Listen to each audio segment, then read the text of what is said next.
کوئٹہ میں سینڈمن پروویژنل اسپتال young doctors ایسوسی ایشن بلوچستان کی جانب سے پریس کانفرنس کا انعقاد کیا گیا، جس میں ان کا کہنا تھا کہ ڈاکٹرز اور ہیلتھ کیئر ورکرز کو کسی بھی قسم کے نقصان کی تمام تر ذمہ داریاں نااہل حکومت پر عائد ہوتی ہیں۔ ینگ ڈاکٹرز ایسوسی ایشن بلوچستان کے صوبائی ایگزیکٹو ڈاکٹر شکر اللہ بلوچ کی موت پر گہرے صدمے میں ہیں اور ان کے خاندان سے تعزیت کا اظہار کرتے ہیں۔ ہمارے بیچ ہمارے بہت ہی قریبی دوست، قریبی ساتھی ڈاکٹر شکر اللہ بلوچ، جن کا تعلق افغان سے ہے، وہ شہید ہو چکے ہیں کانگو وائرس کے خلاف لڑتے ہوئے۔ ہم ابھی تک پچھلے 2 سال سے یہی رونا رو رہے ہیں کہ ہمیں میڈیسنز دے دو، ہمیں ایک پراپر آئی سی یو دے دو، ہمارے لیبارٹریز فنکشنل کرو۔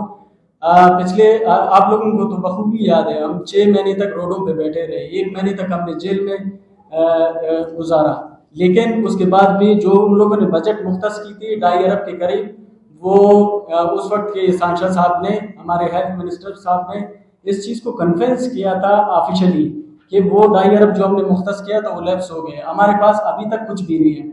افسوس کی بات یہ کہ آج ہم اس مقام پہ پہنچے جو 2 سال 3 سال پہلے ساری دنیا میں پینڈیمک کووڈ آیا تھا، ہم سمجھے تھے کہ اس بار ہم وہ اقدامات کریں گے کہ آئندہ کے لیے ہمارے کوئی مسئلہ ایسا آئے گا، کوئی ایسا انفیکشس ڈیزیز آئے گی تو ہم اس کے لیے تیار رہیں گے۔ آج ہمارے اس پریس کانفرنس کا مقصد یہ ہے کہ بیماری آئے گی، ڈاکٹرز اس کا علاج کریں گے، لیکن کیا اس علاج کے لیے وہ سہولیات اسپتالوں میں اویلیبل ہیں ہمارے پاس؟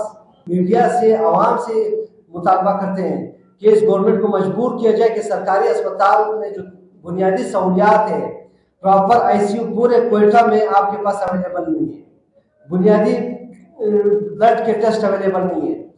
ان کا مزید کہنا تھا کہ حکومت سے مطالبہ کرتے ہیں کہ کانگو وائرس کے علاج میں کسی بھی قسم کی کمی نہیں آنی چاہیے۔